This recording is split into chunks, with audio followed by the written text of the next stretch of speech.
La sangre se me heló cuando escuché esas palabras saliendo de la boca de mi propio hijo. ¿Qué haces aquí? No te invitaron, vieja inútil. Sus ojos brillaban con una crueldad que jamás pensé ver dirigida hacia mí, su propia madre. Ahí estaba yo, parada en la entrada de la iglesia San Felipe de Neri en Sucre, vestida con mi mejor traje color azul marino que había guardado durante meses esperando esta ocasión especial, sosteniendo un regalo cuidadosamente envuelto para mi nieto Sebastián y su prometida Valentina. Mi nombre es Remedios Santander, tengo 72 años de edad y he vivido toda mi vida en esta hermosa ciudad colonial de Bolivia. Durante 4 décadas trabajé como auditora del gobierno, revisando cuentas públicas, detectando irregularidades financieras y asegurándome de que cada boliviano invertido por el Estado llegara a su destino correcto.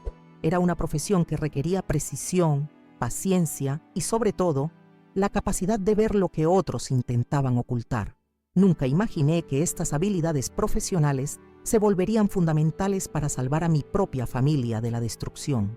El sábado 23 de marzo amaneció con un cielo despejado sobre las montañas que rodean nuestra ciudad. Desde mi ventana podía ver las torres blancas de la iglesia San Felipe brillando bajo el sol matutino.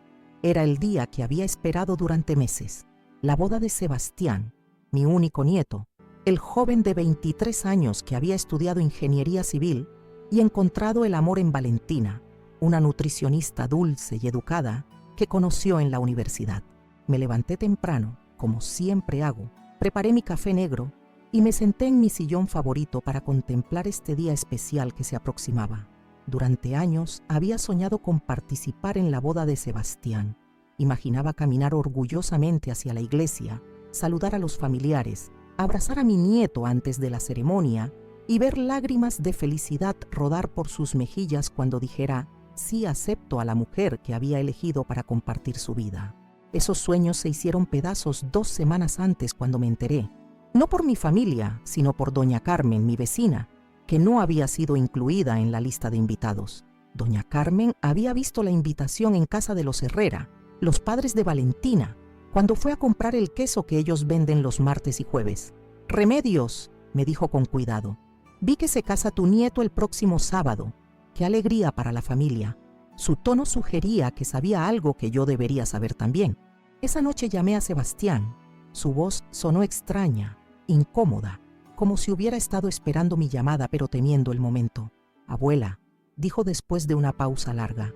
Papá decidió mantener la ceremonia muy pequeña, solo familia cercana. Mis ojos se llenaron de lágrimas que no derramé hasta después de colgar. Familia cercana. Aparentemente, después de 72 años en esta tierra, de criar a su padre, de amarlo incondicionalmente durante 45 años, yo ya no calificaba como familia cercana. Pero la exclusión de la boda era solo el último golpe en una serie de humillaciones que había soportado durante los últimos 15 años. Desde que mi esposo Esteban murió en 2010, mi hijo Nicolás había comenzado un proceso sistemático de apartarme de la vida familiar. Al principio fueron comentarios pequeños, aparentemente inofensivos. «Mamá, quizás deberías descansar más». «Mamá, las personas de tu edad necesitan tranquilidad». «Mamá, Sebastián está muy ocupado con sus estudios para visitas largas». Nicolás había construido una carrera exitosa como contador público autorizado.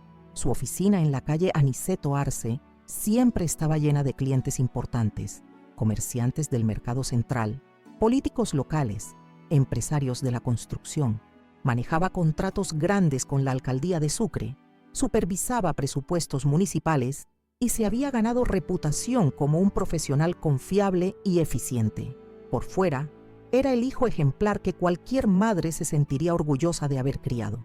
Pero yo había comenzado a notar inconsistencias en su estilo de vida, que no coincidían con sus ingresos declarados. La casa nueva que compró en el barrio Recoleta era demasiado lujosa para el salario de un contador municipal. El automóvil importado que conducía costaba más de lo que debería poder permitirse. Las vacaciones familiares a Santa Cruz y La Paz eran más frecuentes y costosas de lo que sus finanzas oficiales justificarían. Mi experiencia auditando cuentas gubernamentales durante 40 años me había enseñado a reconocer señales de alarma financiera. Cuando los gastos de una persona exceden significativamente sus ingresos legítimos, generalmente significa que existe una fuente de dinero no declarada. Y cuando esa persona maneja contratos públicos, las posibilidades se reducen a pocas alternativas, ninguna de ellas legal. Comencé mi investigación discreta en 2016. No fue difícil acceder a información pública sobre los contratos que manejaba Nicolás. Como ex funcionaria gubernamental, conocía exactamente dónde buscar registros de licitaciones, adjudicaciones y pagos municipales. Lo que descubrí me quitó el sueño durante semanas. Los contratos que supervisaba Nicolás mostraban irregularidades sistemáticas, empresas que ganaban licitaciones con presupuestos inflados, proyectos que costaban 40% más que estimaciones independientes, pagos anticipados sin garantías adecuadas, modificaciones contractuales que aumentaban costos sin justificación técnica clara. Todo apuntaba a un esquema coordinado de corrupción, donde dinero público estaba siendo desviado hacia bolsillos privados, pero necesitaba evidencia más sólida antes de hacer cualquier acusación. Durante los siguientes 5 años, desarrollé una rutina meticulosa de documentación. Cada vez que visitaba su oficina, cuando aún me permitía hacerlo, memorizaba nombres en documentos, números de cuenta en papeles que veía en su escritorio, conversaciones telefónicas que escuchaba por casualidad. En casa, transcribía todo en cuadernos que guardaba en una caja de metal escondida debajo de mi cama. Gradualmente, construí un archivo completo de evidencias circunstanciales que pintaban un cuadro claro de actividades criminales. Fotografié documentos cuando pude hacerlo sin ser detectada. Grabé conversaciones usando un pequeño dispositivo que compré en el mercado negro. Rastreé transacciones bancarias utilizando contactos que todavía tenía en el sector financiero. Cada pieza de evidencia era pequeña individualmente, pero juntas formaban un rompecabezas devastador. El trabajo de investigación se volvió mi obsesión silenciosa. Mientras Nicolás me trataba como una anciana senil, cuyas opiniones no importaban, yo acumulaba evidencia que podría destruir su carrera y mandarlo a la cárcel durante décadas. La ironía era deliciosa. Mientras él me subestimaba por mi edad, mi experiencia profesional me daba ventajas que él jamás imaginó que yo poseía. Durante este periodo, mi relación con Sebastián también se deterioró, pero por razones completamente diferentes. Nicolás había comenzado una campaña sistemática de manipulación psicológica para alienar a mi nieto de mí. Le decía que yo me estaba volviendo difícil con la edad, que mis ideas eran anticuadas, que mis visitas lo perturbaban cuando necesitaba concentrarse en los estudios. Sebastián, que era apenas un adolescente cuando esto comenzó, gradualmente fue perdiendo interés en pasar tiempo conmigo. Las visitas se volvieron más cortas, más formales, menos cariñosas. El niño que solía correr hacia mis brazos cuando me veía se transformó en un joven educado, pero distante, que me saludaba con un beso en la mejilla y preguntaba cortésmente sobre mi salud antes de encontrar excusas para retirarse. El dolor de perder la cercanía con Sebastián era casi insoportable. Había sido una abuela presente desde el día que nació. Cuando Nicolás trabajaba largas horas estableciendo su carrera, yo era quien cuidaba a Sebastián después de la escuela. Le enseñé a leer usando los mismos libros con los que había enseñado a su padre.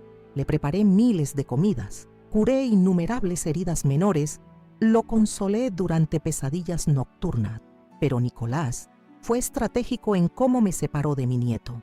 No fue una prohibición abrupta que Sebastián pudiera cuestionar, sino un proceso gradual de envenenamiento emocional. Comentarios sutiles sobre cómo mi edad estaba afectando mi capacidad de entender las necesidades de un joven moderno. Sugerencias de que mis consejos eran obsoletos, insinuaciones de que yo estaba desarrollando problemas de memoria que me hacían poco confiable.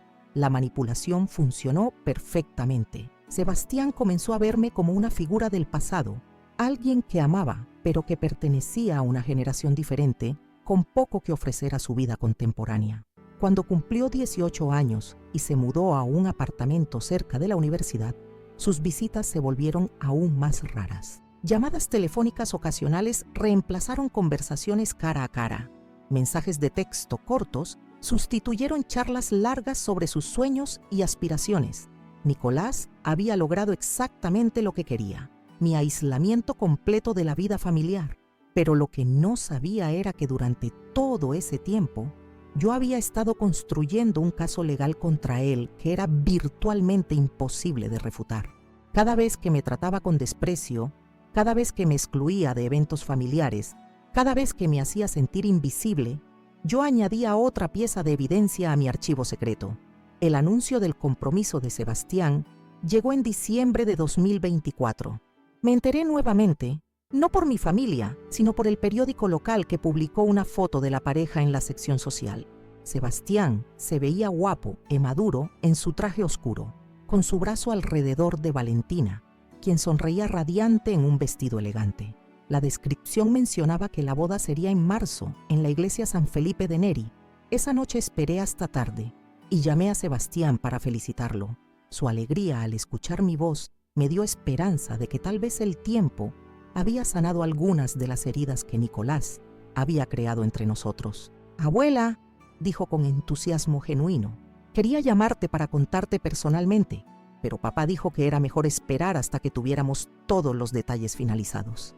Durante nuestra conversación, me habló extensamente sobre Valentina, cómo se conocieron en una clase de química orgánica que ambos necesitaban para completar sus carreras, cómo descubrieron que compartían amor por la música folclórica boliviana y las caminatas por las montañas alrededor de Sucre, cómo ella lo había ayudado a estudiar para exámenes difíciles, mientras él la apoyaba durante la preparación de su tesis de nutrición. «Es perfecta para mí, abuela», me dijo, con una felicidad que no había escuchado en su voz durante años. «Es inteligente, bondadosa y entiende mis ambiciones profesionales. Quiero construir algo hermoso con ella». Sus palabras me llenaron de alegría maternal, pero también de tristeza, porque sabía que probablemente no sería invitada a presenciar ese momento de felicidad. Los meses siguientes pasaron lentamente mientras yo esperaba recibir una invitación que nunca llegó. Marzo se acercaba y mi teléfono permanecía silencioso. Nicolás no me había hablado desde enero, cuando tuvimos nuestra última conversación tensa sobre asuntos financieros familiares. Sebastián me llamaba ocasionalmente para conversar brevemente sobre temas generales, pero nunca mencionaba detalles específicos sobre la boda. La confirmación final de mi exclusión llegó de la manera más dolorosa posible, escuchando a doña Carmen describir la hermosa invitación que había visto.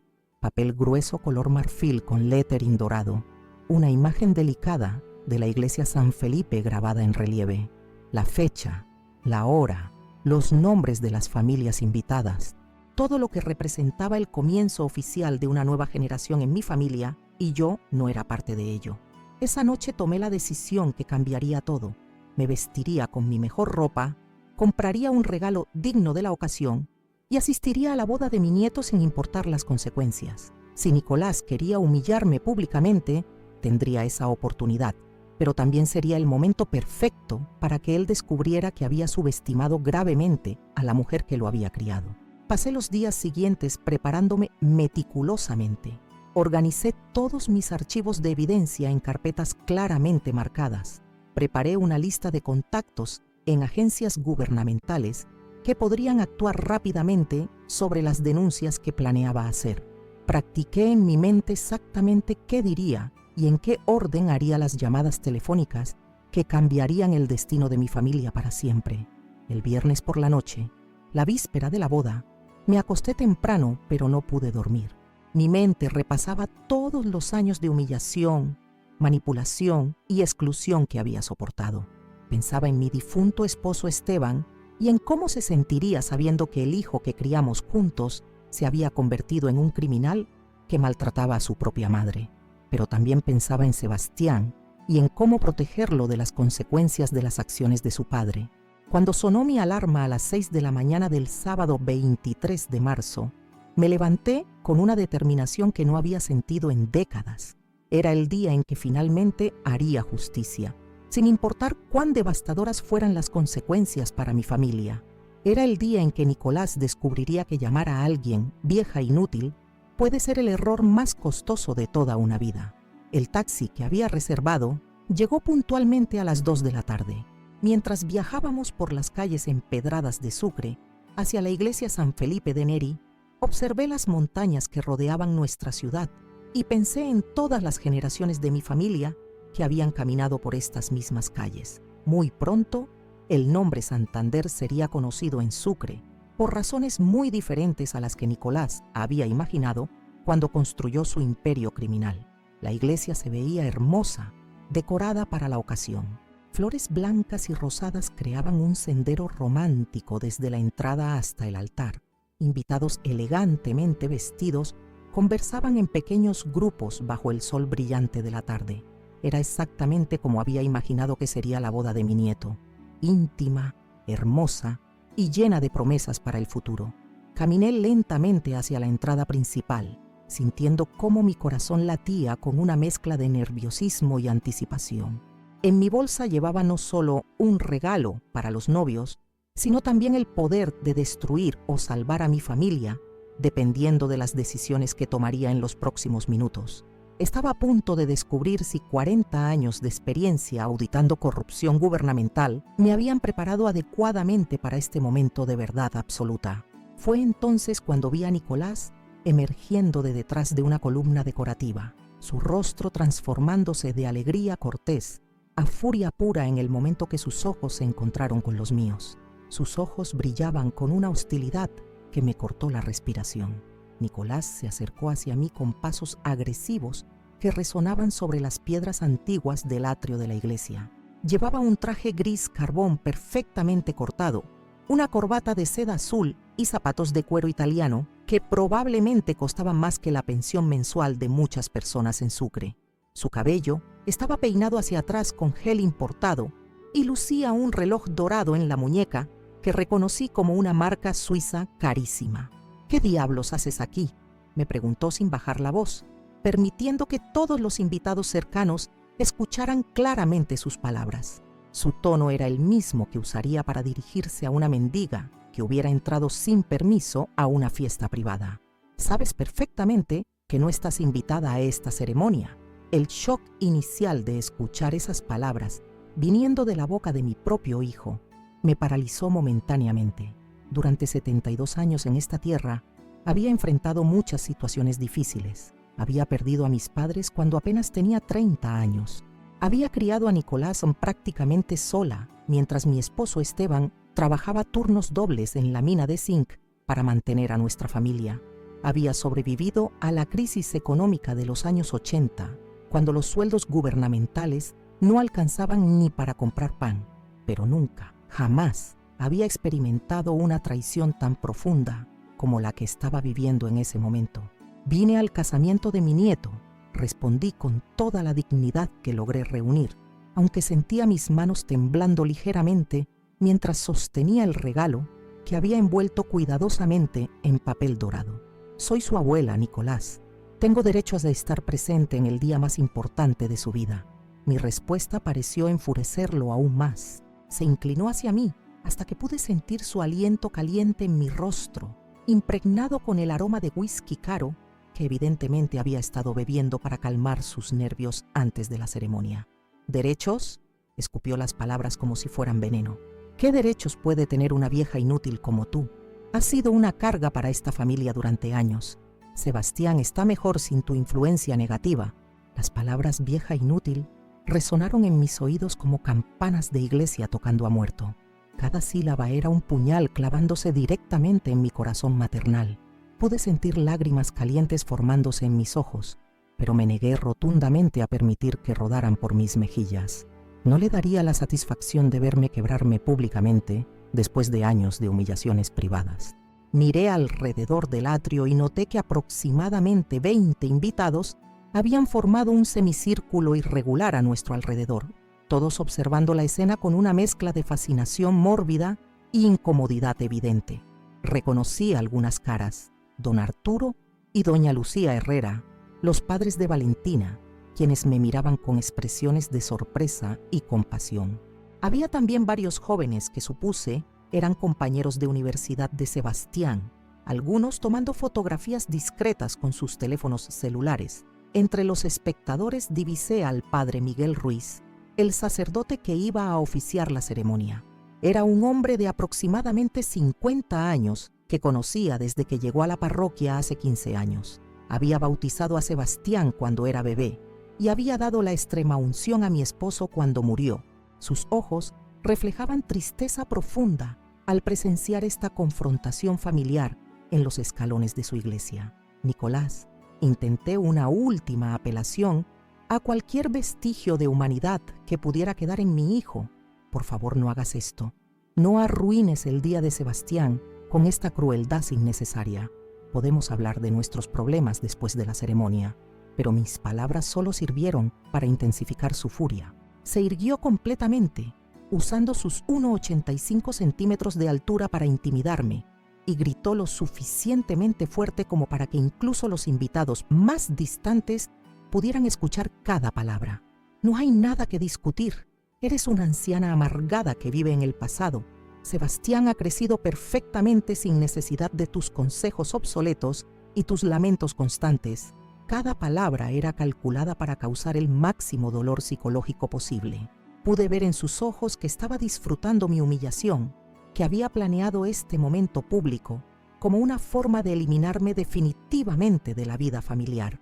Era su declaración final de que yo era persona non grata, alguien cuya existencia misma era un inconveniente para sus ambiciones sociales. Fue en ese instante preciso que algo fundamental cambió dentro de mí.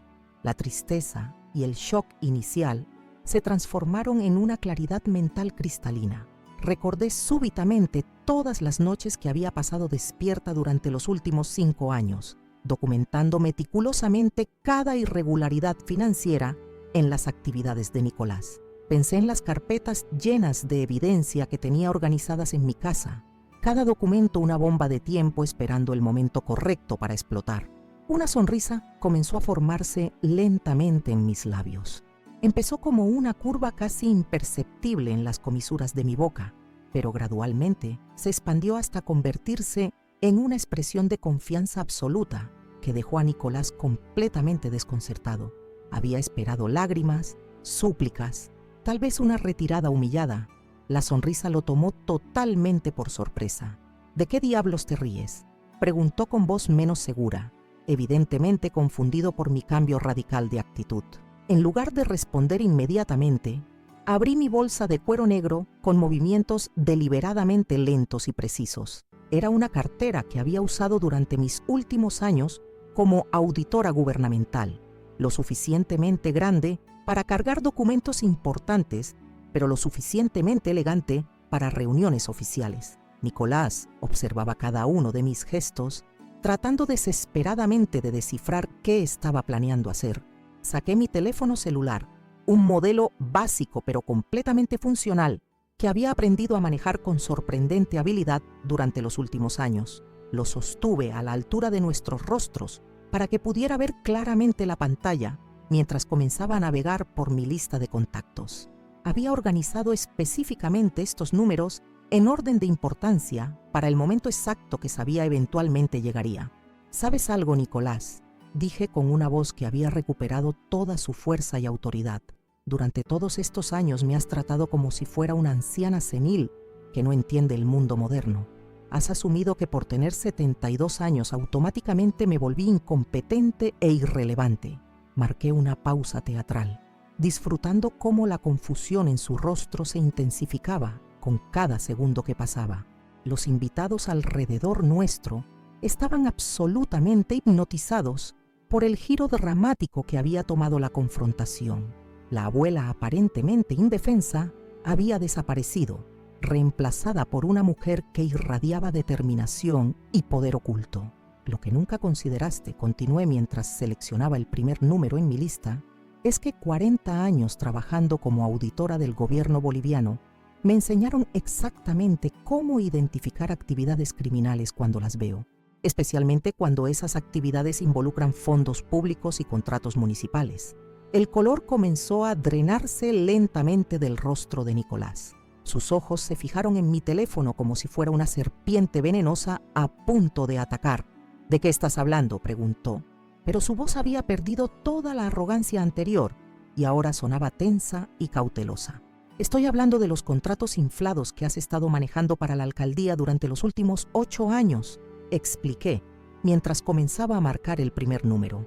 Estoy hablando de las empresas fantasma que ganan licitaciones con presupuestos artificialmente elevados. Estoy hablando de las comisiones ilegales que recibes por dirigir contratos públicos hacia compañías específicas. Cada acusación era como una bofetada verbal. Nicolás intentó acercarse para arrebatarme el teléfono, pero retrocedí un paso, manteniendo el aparato fuera de su alcance. Su movimiento agresivo fue notado por varios invitados masculinos que se acercaron discretamente, claramente preparados para intervenir si la situación se volvía físicamente violenta.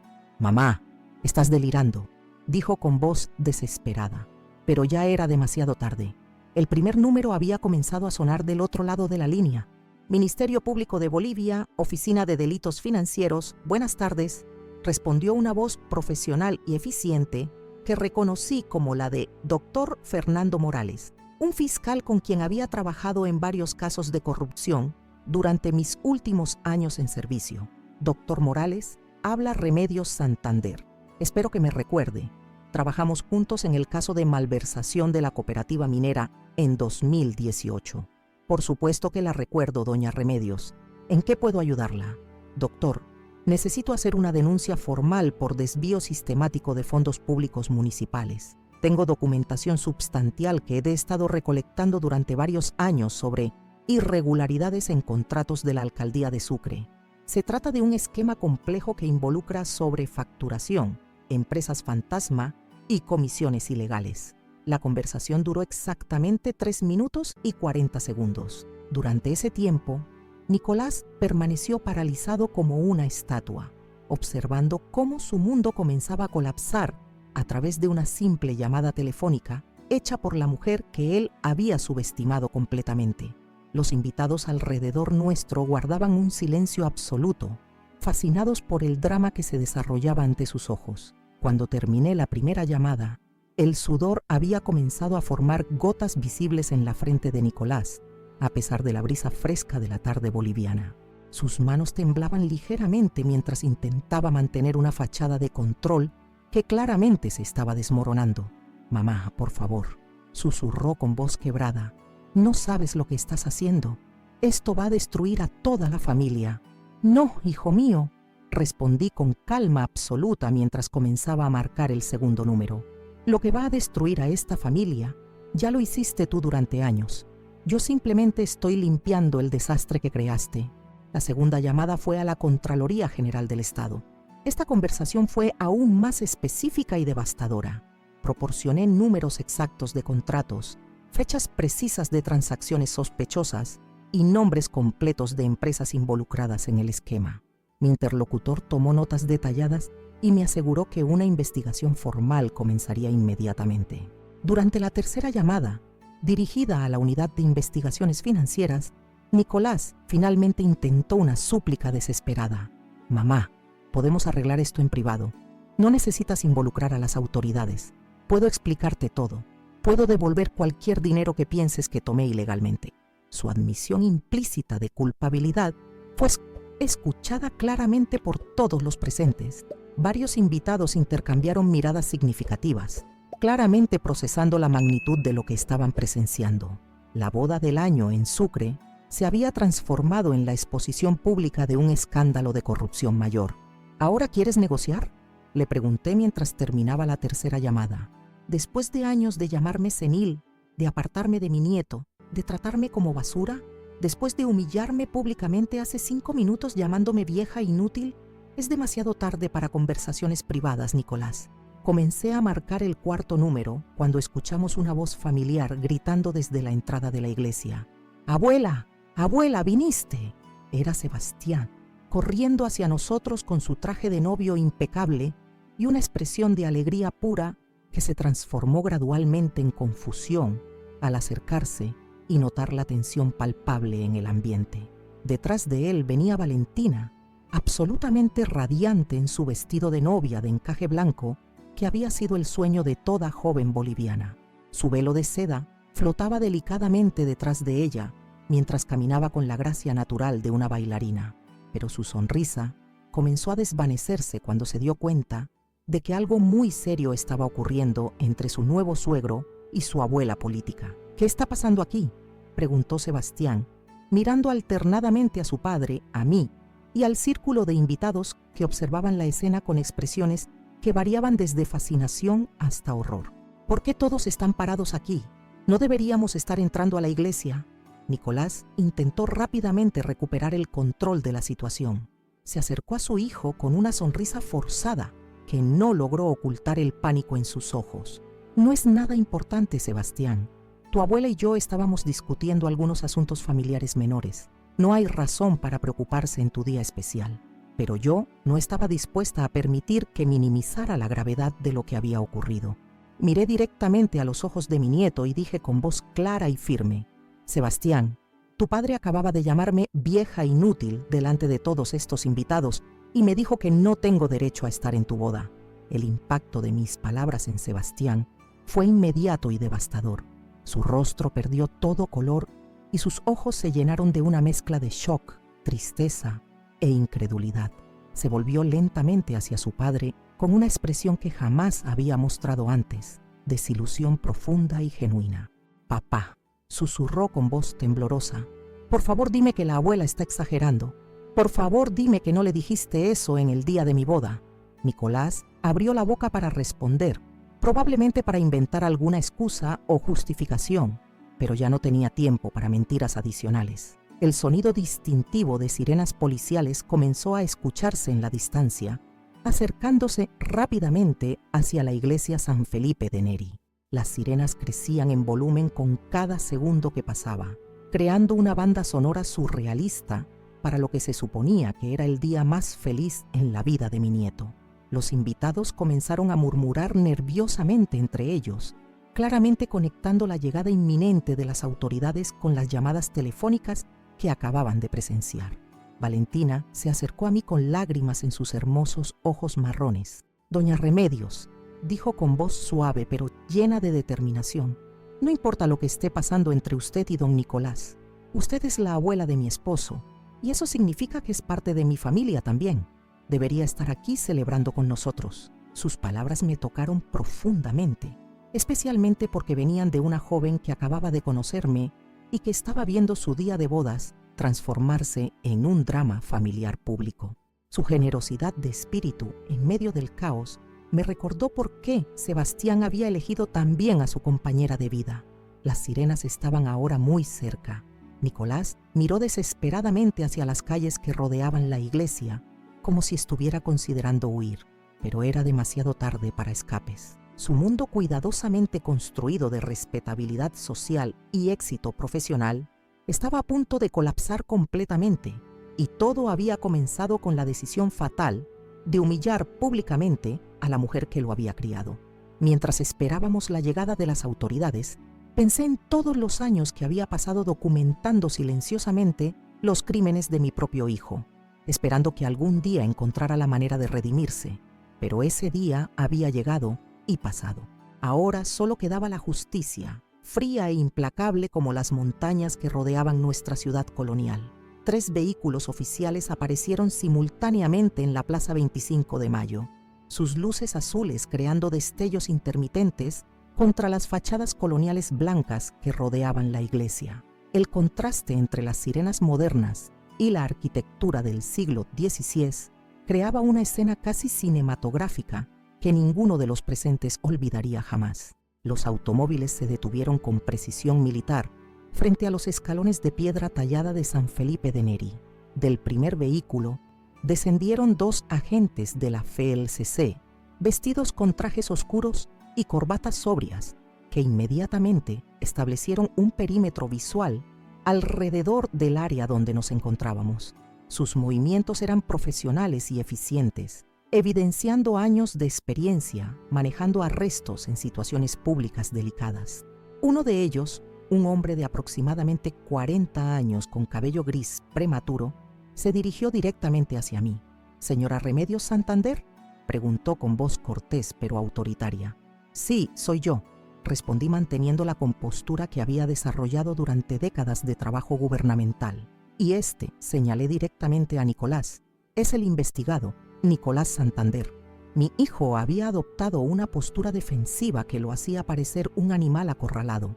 Sus ojos saltaban nerviosamente entre los agentes, los invitados y las posibles rutas de escape, pero era evidente que cualquier intento de fuga sería inútil.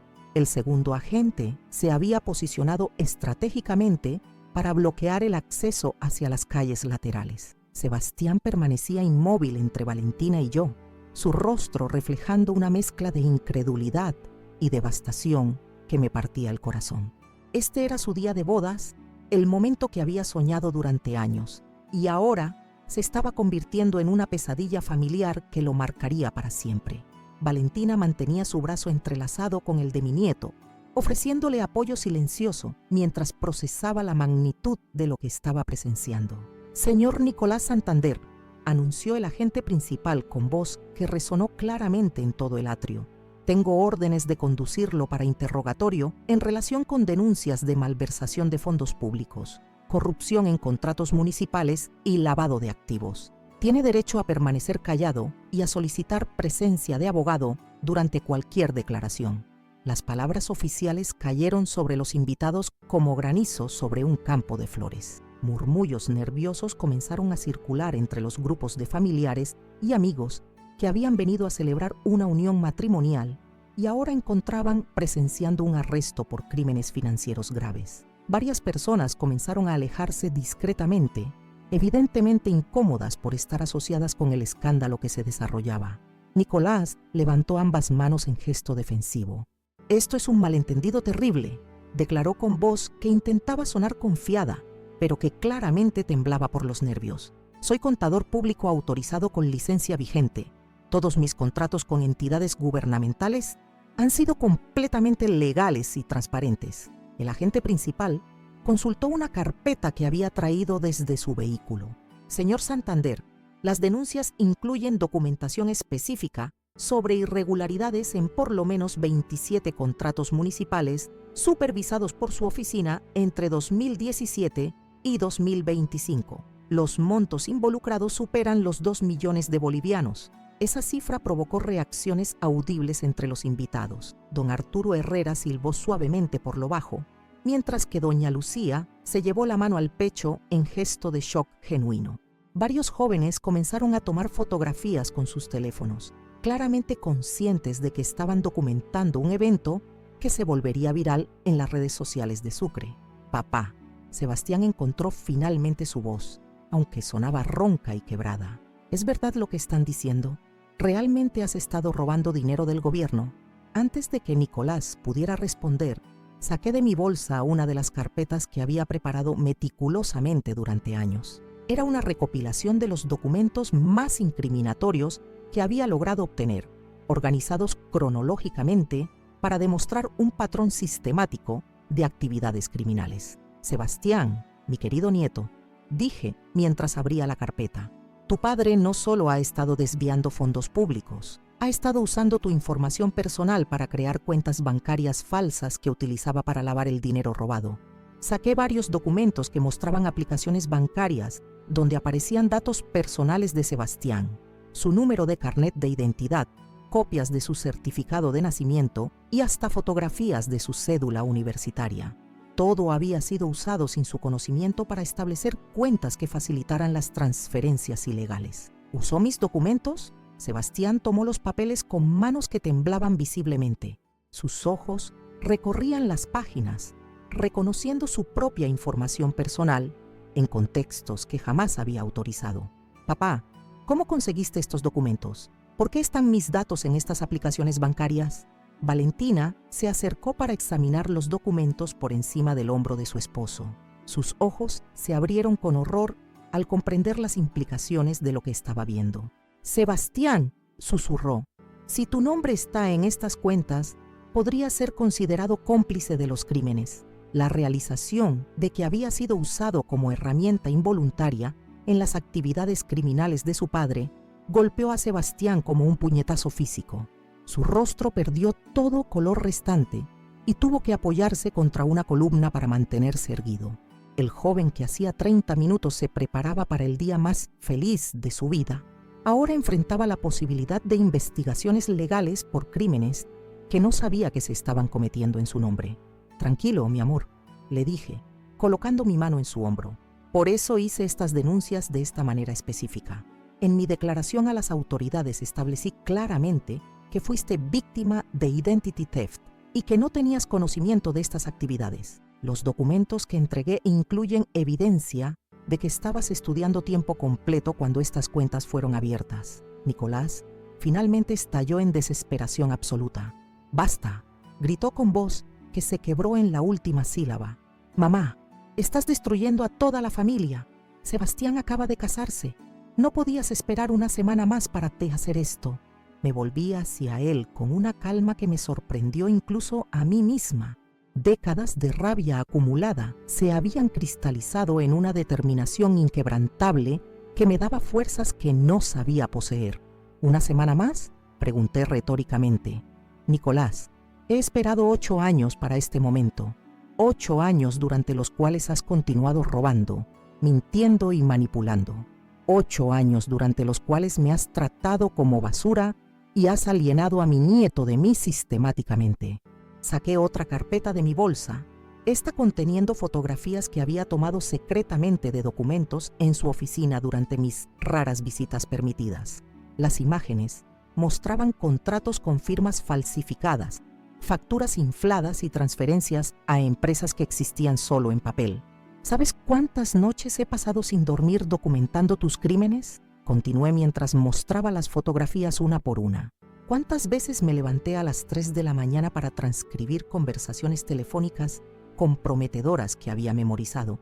¿Cuántas horas pasé en archivos públicos verificando discrepancias en tus contratos? Cada pregunta era acompañada por evidencia visual que demostraba la extensión de mi investigación». Los invitados se habían acercado formando un círculo más apretado, fascinados por la revelación de que una abuela aparentemente frágil había estado operando como detective privada durante años. El padre Miguel Ruiz se acercó cautelosamente, claramente tratando de encontrar alguna manera de mediar en la situación. «Doña Remedios», dijo con voz suave, «entiendo que habéis habido problemas familiares serios, pero quizás podríamos encontrar una manera de resolverlos que no arruine completamente el día de bodas de Sebastián». Aprecié su intento de pacificación, pero era demasiado tarde para soluciones diplomáticas. «Padre Miguel», respondí con respeto pero firmeza, «durante años traté de resolver esto en familia. Intenté hablar con Nicolás sobre las irregularidades que había notado. Le supliqué que reconsiderara algunas de sus decisiones comerciales cuestionables. ¿Sabe cuál fue su respuesta?». Me volví hacia Nicolás antes de continuar. Me dijo que estaba desarrollando demencia senil. Me dijo que mi edad me hacía imaginar conspiraciones donde no existían. Me dijo que debería concentrarme en tejer y dejar los asuntos serios a personas más jóvenes y competentes. Sebastián levantó la vista de los documentos que aún sostenía. «¿Papá te dijo eso a la abuela?». Su voz contenía una indignación creciente que nunca había dirigido hacia su padre. «¿Le dijiste a tu propia madre que tenía demencia para silenciar sus preocupaciones sobre tu trabajo?». «No era así», Nicolás intentó explicar desesperadamente. «Tu abuela no entendía las complejidades de los contratos gubernamentales modernos. Pensé que era mejor evitar que se preocupara por cosas que estaban completamente bajo control». «¿Bajo control?», exploté, permitiendo que finalmente saliera toda la rabia que había estado conteniendo. «¿Llamas bajo control a robar 2 millones de bolivianos del pueblo? ¿Llamas bajo control a usar documentos falsos? ¿Llamas bajo control a utilizar la identidad de tu propio hijo para lavar dinero?». Mi voz se había elevado lo suficiente para que incluso los peatones en la plaza se detuvieran a observar la confrontación. Una pequeña multitud comenzó a formarse al otro lado de la calle, atraída por las sirenas y los gritos. Algunos llevaban bolsas del mercado dominical, otros venían de camino a misa de tarde, todos ahora testigos involuntarios del colapso público de una familia prominente de Sucre. El agente principal consultó su reloj y se acercó nuevamente. «Señora Santander, necesitamos proceder con el traslado del investigado. ¿Tiene los documentos adicionales que mencionó en su denuncia telefónica?». Asentí y entregué las 2 carpetas completas que había preparado. «Aquí está todo lo que he recolectado durante 5 años de investigación. Fotografías, transcripciones de conversaciones, copias de documentos comprometedores y un análisis detallado de todas las irregularidades que identifiqué». Mientras el agente revisaba rápidamente el contenido de las carpetas, su expresión se volvió progresivamente más seria. Era evidente que la calidad y cantidad de evidencia superaba sus expectativas para una denuncia ciudadana típica. Señora, dijo con respeto genuino, este es trabajo de investigación profesional. ¿Cuál es su experiencia en auditoría forense? 40 años como auditora del gobierno boliviano. Respondí con orgullo que no había sentido en años. Me especialicé en detección de fraudes en contratos públicos y malversación de fondos. Me retiré en 2015 con reconocimiento por servicios distinguidos. Esta información cambió completamente la dinámica de la situación. Los agentes ahora me trataban no como una anciana con quejas familiares, sino como una colega profesional que había identificado actividades criminales genuinas. Sus preguntas se volvieron más técnicas, sus procedimientos más formales. Nicolás finalmente se dio cuenta de que cualquier esperanza de escape o negociación había desaparecido completamente. Su madre no era una vieja confundida haciendo acusaciones infundadas. Era una investigadora experimentada con evidencia sólida de crímenes reales. Su expresión cambió de desesperación a resignación derrotada. Sebastián, dijo mi hijo con voz apenas audible, lo siento mucho. Nunca quise que las cosas llegaran a este punto. Todo lo que hice fue por el bien de nuestra familia. ¿Por el bien de nuestra familia? Sebastián se acercó a su padre con furia contenida que nunca había demostrado antes. ¿Mentirme durante años fue por nuestro bien? ¿Usar mis documentos para actividades criminales fue por mi bien? ¿Alejarme de mi abuela fue por el bien de la familia? Valentina tomó la mano de Sebastián, ofreciéndole apoyo físico y emocional, mientras enfrentaba la devastación de descubrir que su héroe paterno era en realidad un criminal. Sus ojos brillaban con lágrimas no derramadas, pero su postura permanecía erguida y digna.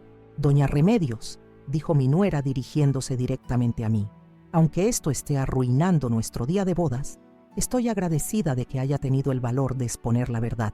Sebastián y yo merecemos comenzar nuestro matrimonio sin secretos familiares oscuros. Sus palabras me tocaron profundamente. Esta joven mujer, en el que debería ser el día más importante de su vida, estaba eligiendo la verdad y la justicia por encima de las apariencias sociales. Era exactamente el tipo de persona que esperaba que mi nieto eligiera como compañera. Los agentes comenzaron a escoltarlo hacia su vehículo. Nicolás caminaba con pasos vacilantes, como si hubiera envejecido décadas en los últimos 30 minutos. Su traje caro ahora lucía arrugado y desaliñado. Su cabello perfectamente peinado estaba disheveled y su rostro había adoptado la palidez gris de alguien enfrentando la ruina completa. Mientras observaba a mi hijo siendo conducido hacia el vehículo policial, sentí una mezcla compleja de emociones: tristeza por el hombre en que se había convertido, alivio por finalmente haber hecho justicia, pero también una extraña sensación de vacío.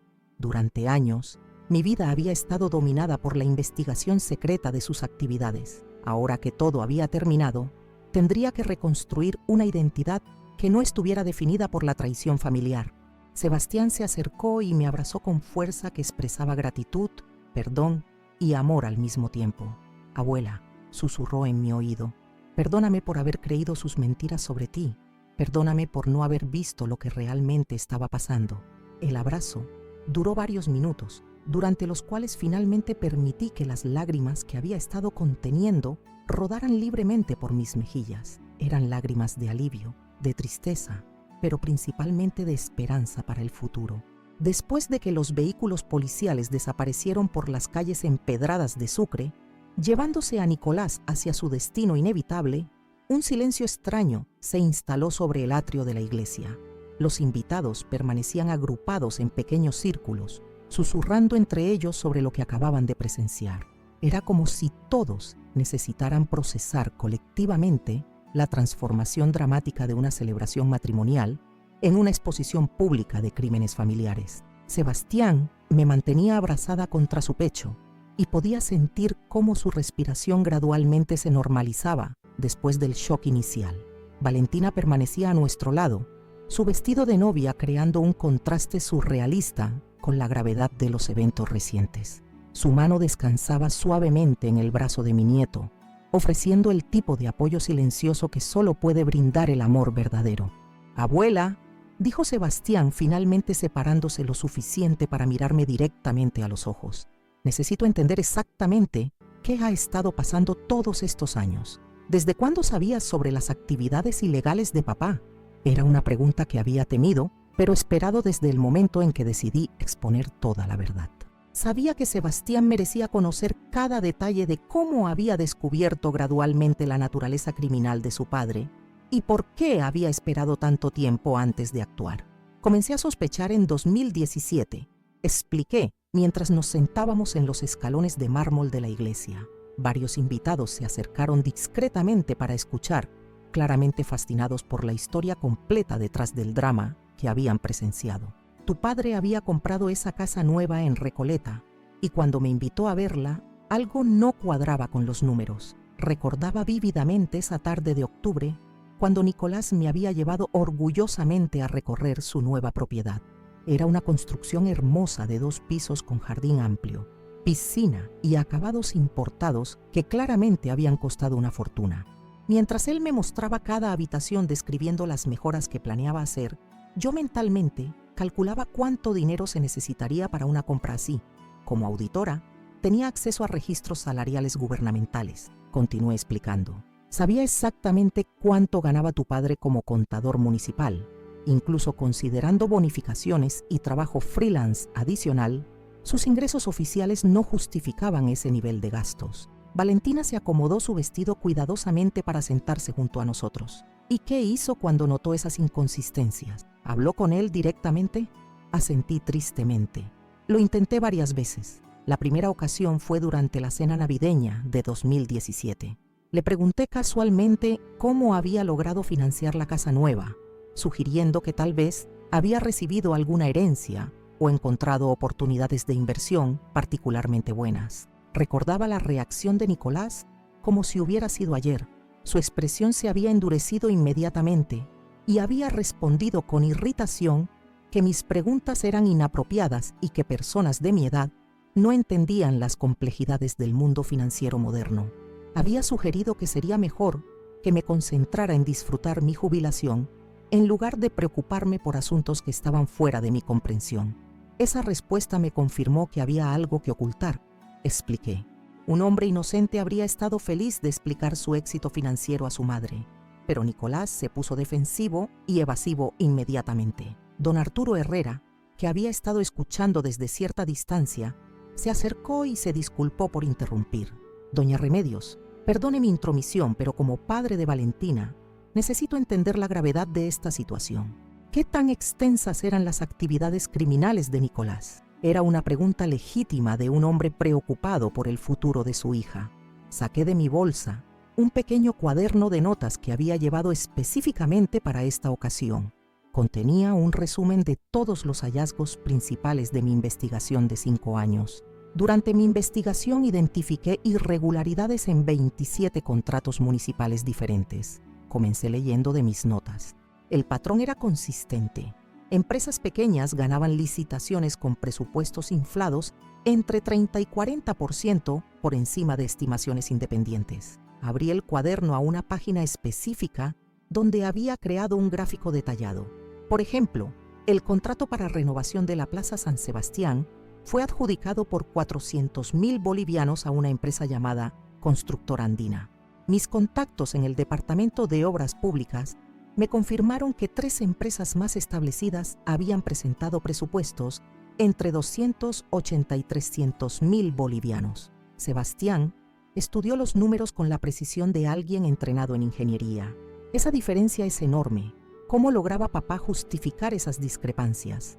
«Modificaciones contractuales post-adjudicación», respondí, señalando otra sección de mis notas. Una vez que el contrato era firmado, aparecían necesidades técnicas imprevistas que requerían trabajos adicionales, siempre exactamente el tipo de trabajos que llevaban el costo final al nivel de los presupuestos inflados originales. Doña Lucía, quien había estado escuchando en silencio, expresó lo que probablemente todos estaban pensando.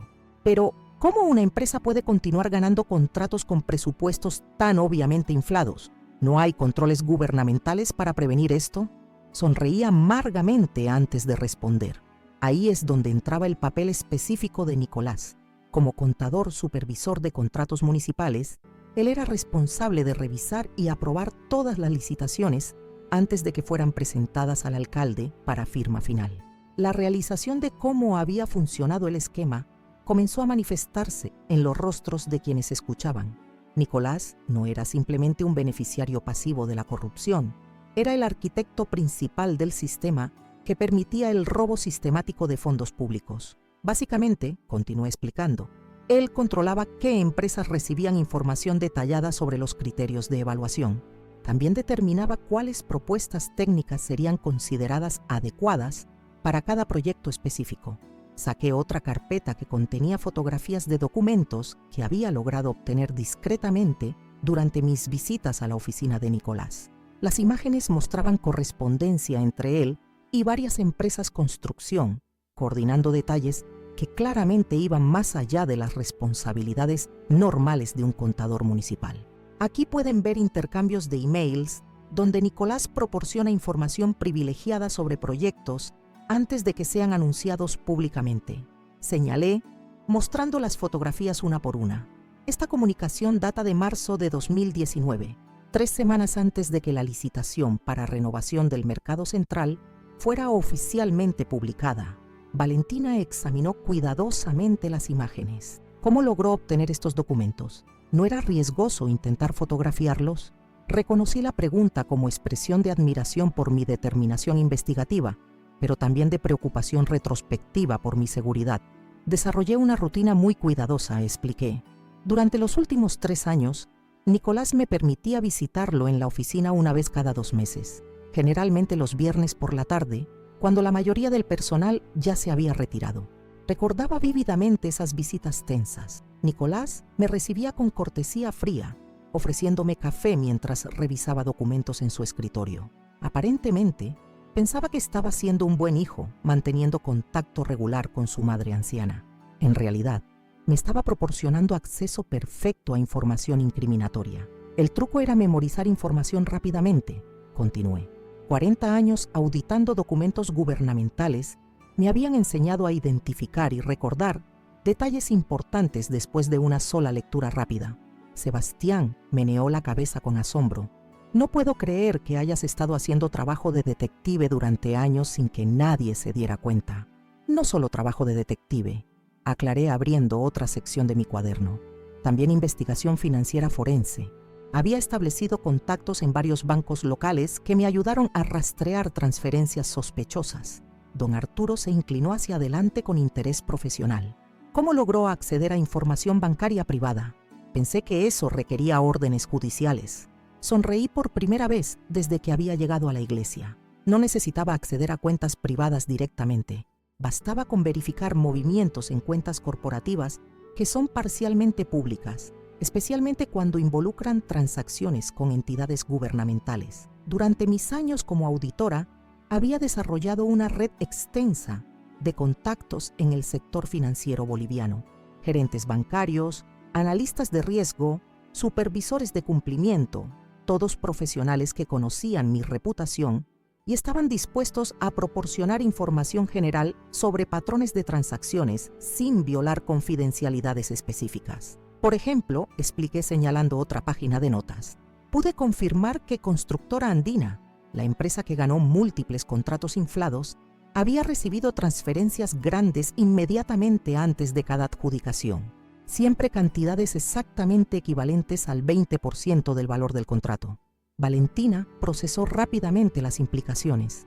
Esas transferencias eran sobornos pagados a Nicolás por garantizar que sus propuestas fueran seleccionadas. Exactamente. Y el dinero regresaba a cuentas controladas por Nicolás a través de una serie de transferencias complicadas diseñadas para obscurecer el rastro. Saqué un diagrama que había creado mostrando el flujo de dinero a través del esquema completo. Era un gráfico complejo que parecía el plan de una operación militar, pero que efectivamente ilustraba cómo fondos públicos eran sistemáticamente desviados hacia enriquecimiento personal. Este diagrama muestra cómo funcionaba el ciclo completo, expliqué mientras los invitados se acercaban para examinar mi trabajo. Dinero público era transferido a empresas con contratos inflados. 20% regresaba como consultoría a cuentas offshore controladas por Nicolás. Ese dinero luego era lavado a través de inversiones inmobiliarias aparentemente legítimas. El padre Miguel, quien había permanecido silencioso durante la mayor parte de la explicación, finalmente habló. Doña Remedios, admiro profundamente su dedicación a la justicia, pero ¿no consideró los riesgos personales de confrontar directamente a alguien involucrado en actividades tan peligrosas? Era una pregunta que me había hecho a mí misma innumerables veces durante los últimos años. Padre, durante 40 años trabajé investigando fraudes mucho más grandes y peligrosos que este. Aprendí que la mejor protección es documentación completa y distribución amplia de evidencia. Mostré una lista de las copias que había creado de toda mi investigación.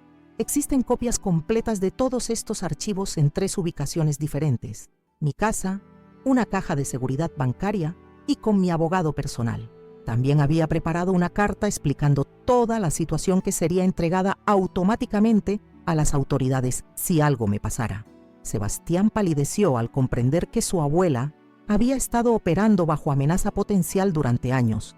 ¿Pensaste que papá podría hacerte daño físicamente?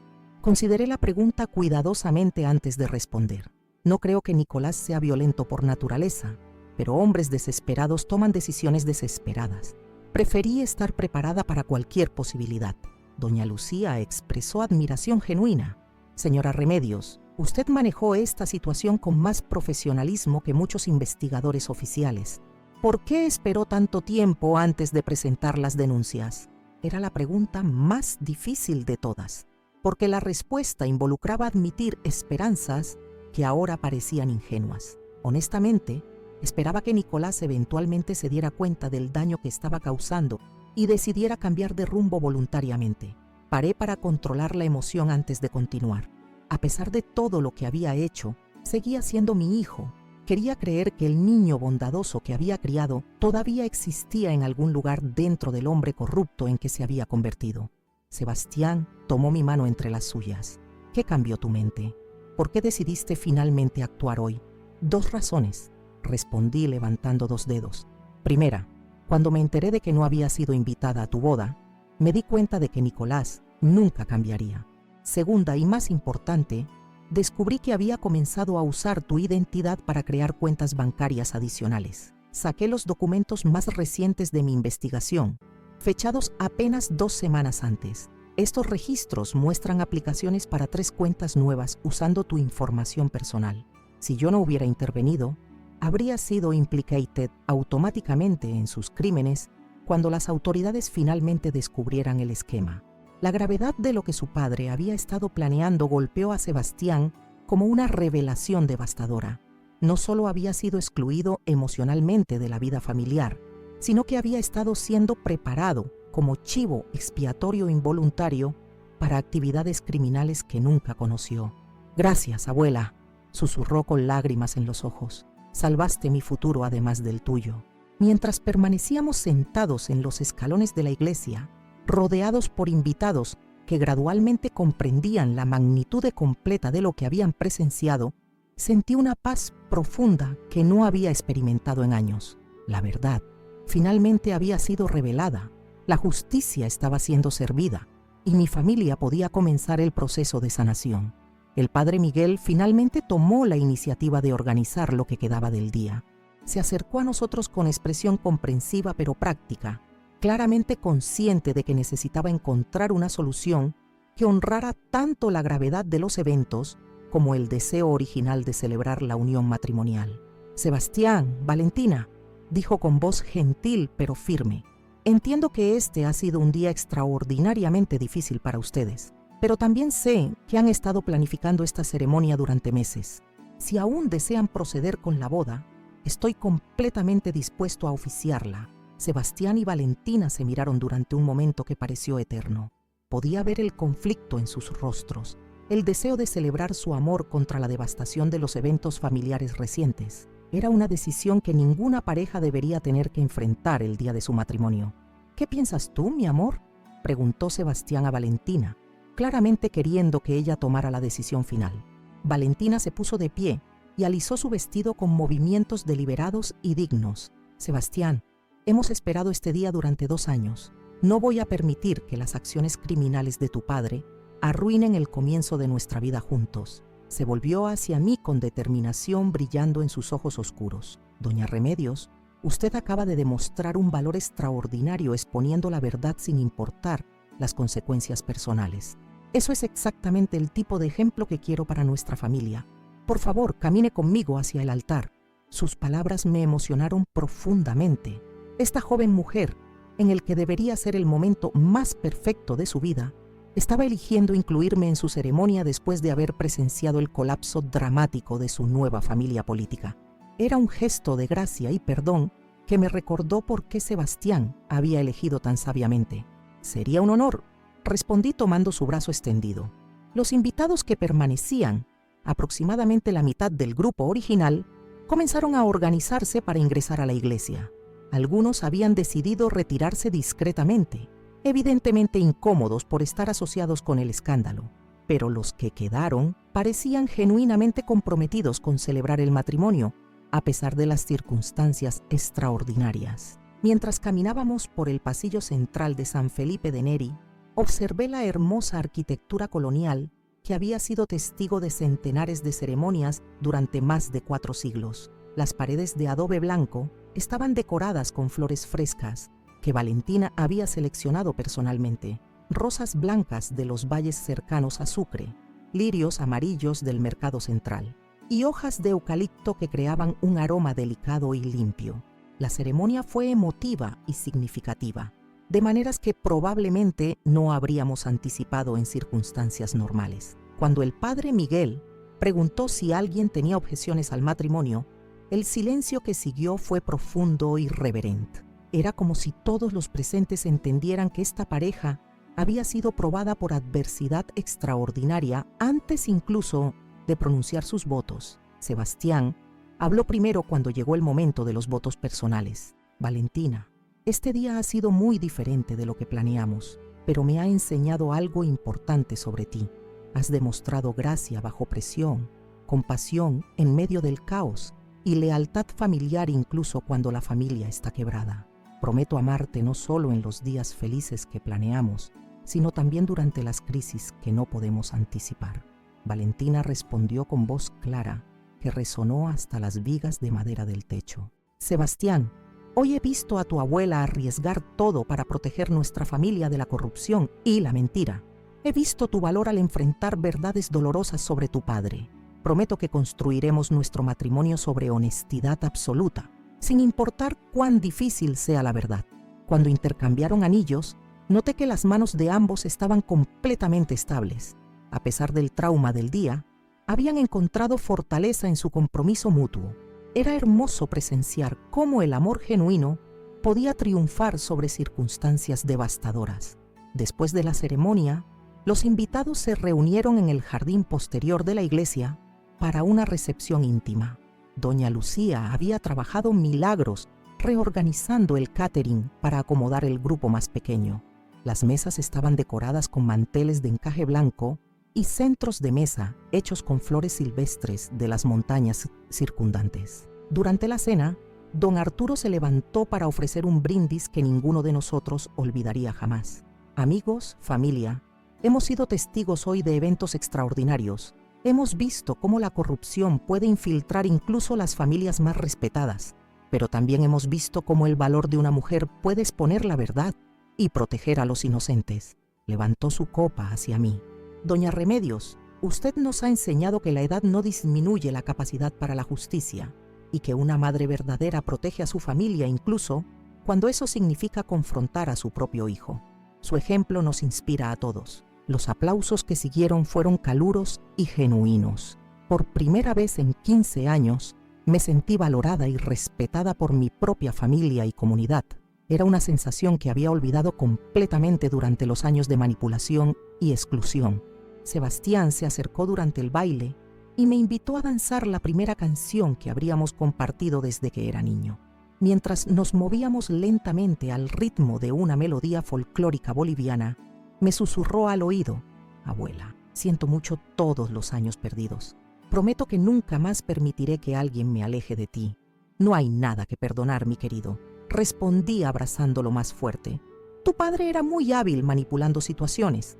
Lo importante es que ahora conoces la verdad y podemos reconstruir nuestra relación sobre bases sólidas. Más tarde esa noche, después de que los novios se retiraran y los últimos invitados se despidieran, me quedé sola en el jardín de la iglesia contemplando los eventos del día. Las estrellas brillaban intensamente sobre las montañas que rodeaban Sucre, creando un manto celestial que parecía bendecir los cambios dramáticos que habían ocurrido. Mi teléfono sonó interrumpiendo mis reflexiones. Era doctor Fernando Morales del Ministerio Público, llamando para informarme sobre los desarrollos inmediatos del caso. Doña Remedios quería actualizarla sobre el progreso de la investigación. Hemos ejecutado órdenes de registro en la oficina y residencia del señor Santander. Las evidencias preliminares confirman completamente sus denuncias. Me sentí aliviada al escuchar confirmación oficial de que mi investigación había sido precisa. ¿Qué encontraron específicamente? Computadoras con correspondencia incriminatoria, documentos financieros que muestran el esquema exacto que usted describió y registros bancarios de cuentas offshore que no había declarado. También descubrimos evidencia de que planeaba expandir las operaciones a otros municipios. Esta última información me sorprendió. Había asumido que las actividades de Nicolás estaban limitadas a Sucre, pero aparentemente había desarrollado ambiciones más grandes. ¿Otros municipios? Sí.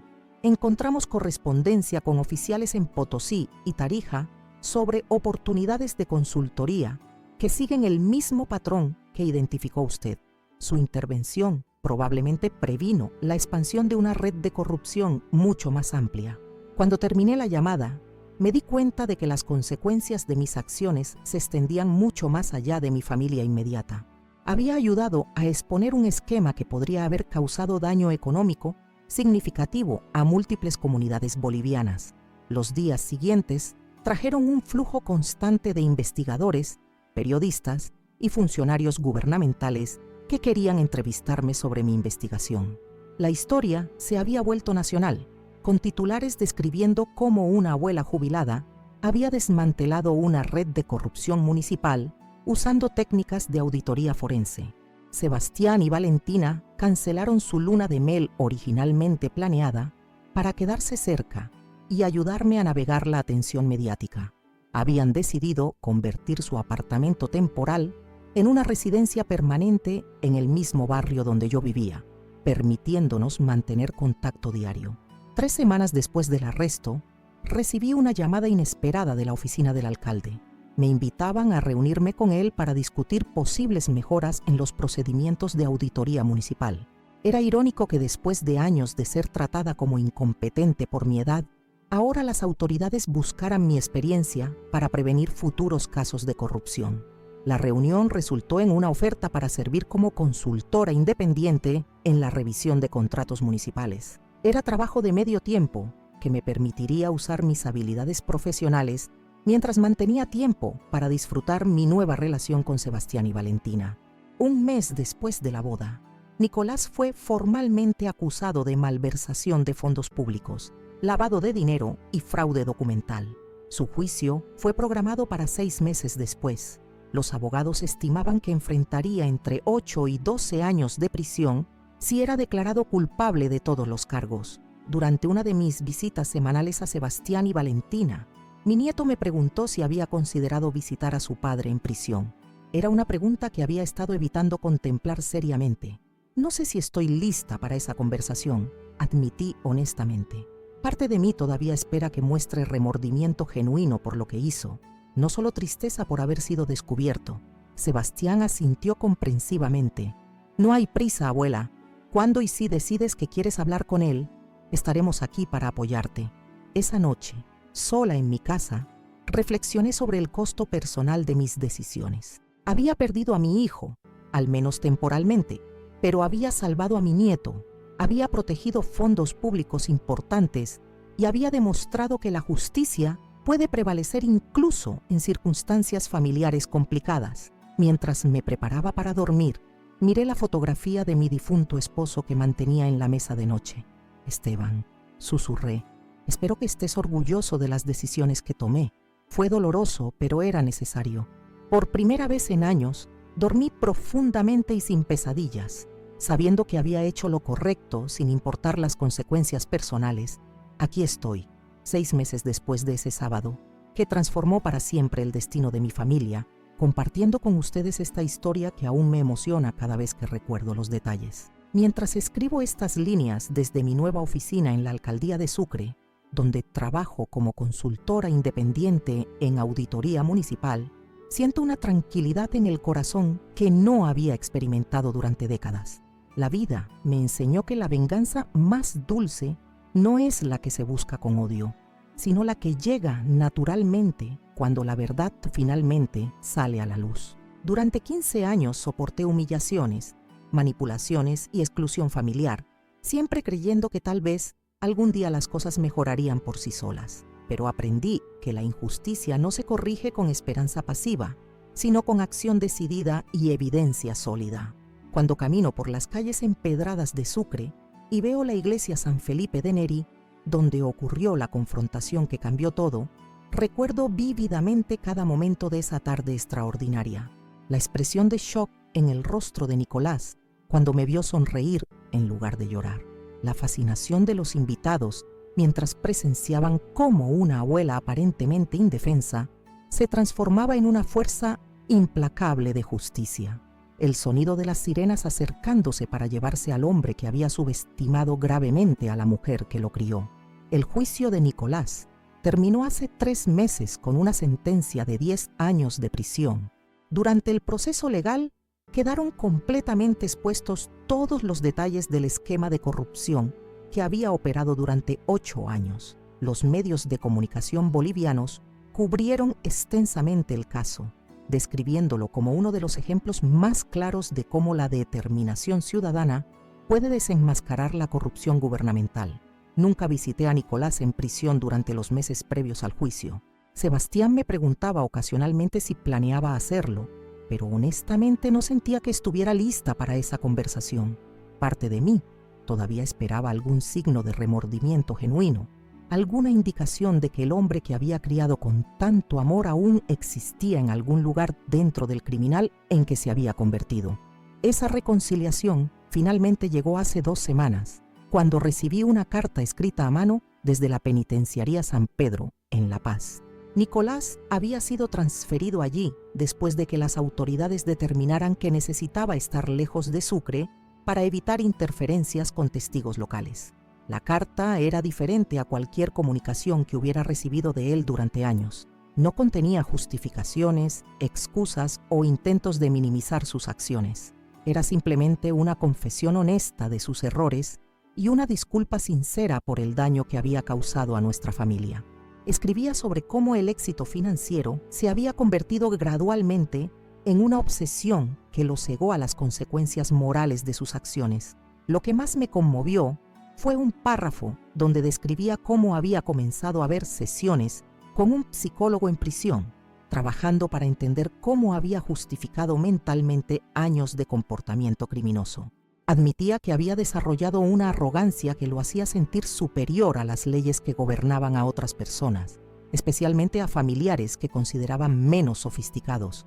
«Mamá», escribía en la parte final de la carta, «sé que no merezco tu perdón después de todo el daño que causé, pero quiero que sepas que finalmente entiendo por qué hiciste lo que hiciste.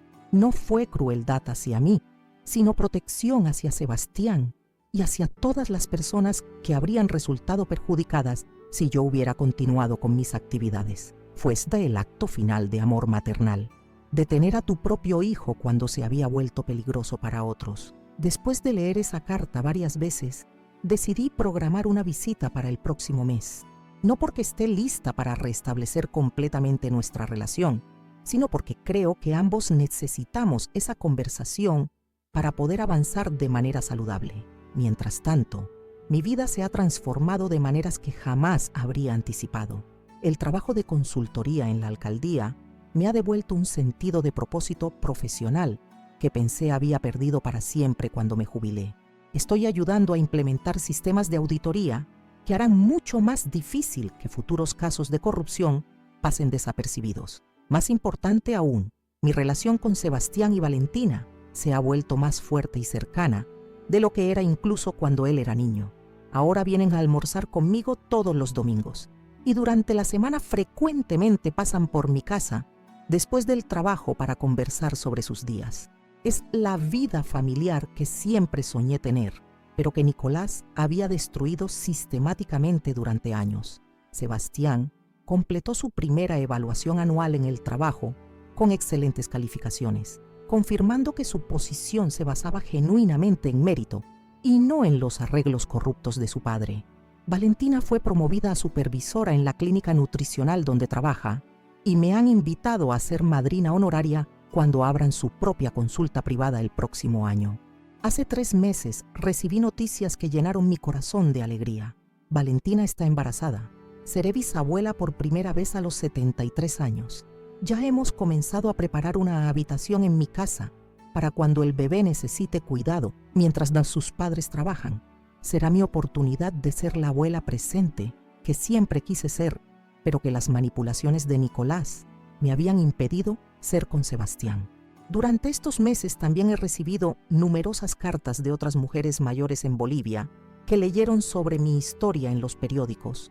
Muchas compartían experiencias similares de abuso emocional por parte de familiares que las trataban como cargas inconvenientes. Algunas habían soportado años de manipulación financiera por parte de hijos que controlaban sus pensiones o propiedades.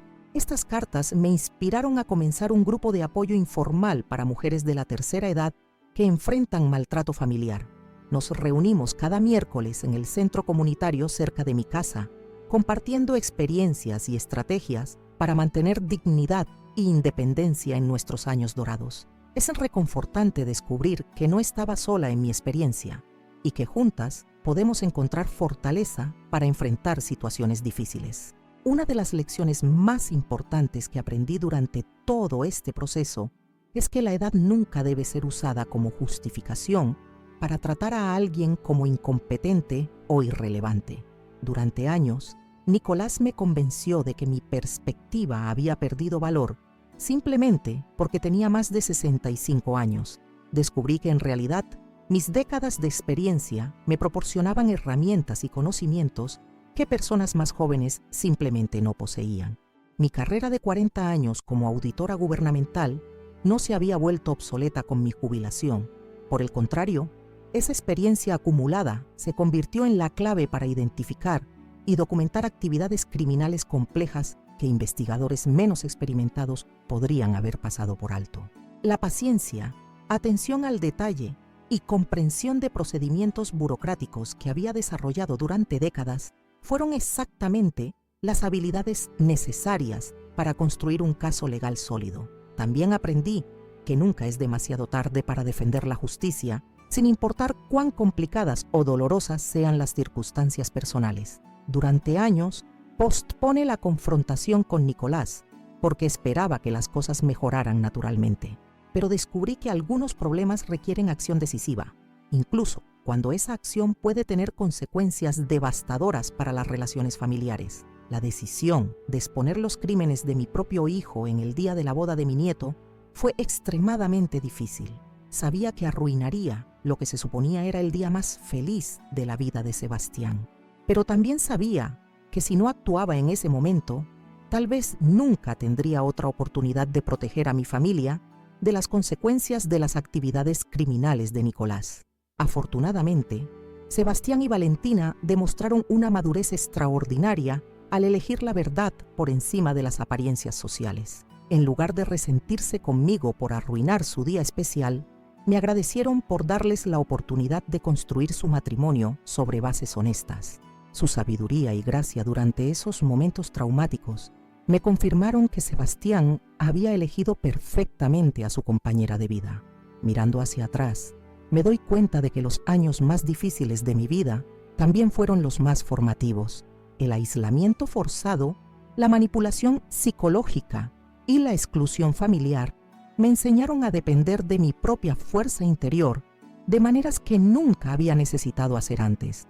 Descubrir reservas de determinación y coraje que no sabía que poseía. El proceso de investigar secretamente a Nicolás durante 5 años también me enseñó paciencia estratégica. Aprendí a observar, documentar y planificar sin revelar mis intenciones. Desarrollé habilidades de investigación que complementaron mi experiencia profesional, creando una combinación poderosa que finalmente resultó en justicia. Más que nada, esta experiencia me enseñó la importancia de la verdad en las relaciones familiares. Durante años, todos vivimos con mentiras.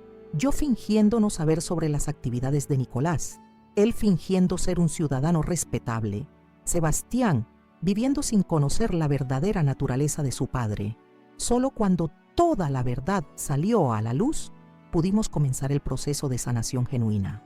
Ahora, cuando veo a Sebastián y Valentina construyendo su vida juntos con honestidad absoluta, cuando trabajo en la alcaldía ayudando a prevenir futuros casos de corrupción, cuando recibo cartas de otras mujeres que encontraron inspiración en mi historia, siento que todo el dolor y dificultad valieron la pena.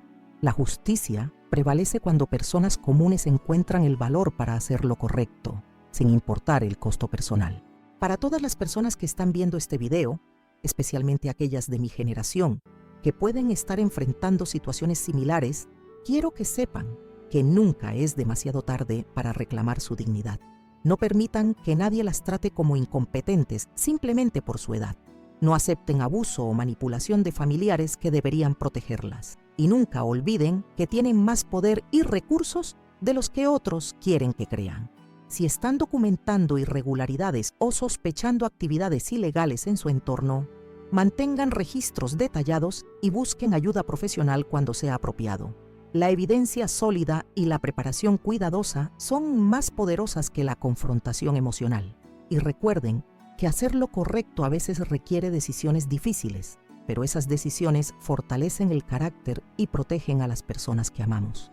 Para los más jóvenes que están viendo, espero que mi historia les enseñe a valorar y respetar a los adultos mayores en sus familias. Sus abuelos y padres mayores han acumulado sabiduría y experiencia que puede ser invaluable durante crisis familiares. No los subestimen por su edad y no permitan que otros los manipulen para alejarlos de ustedes.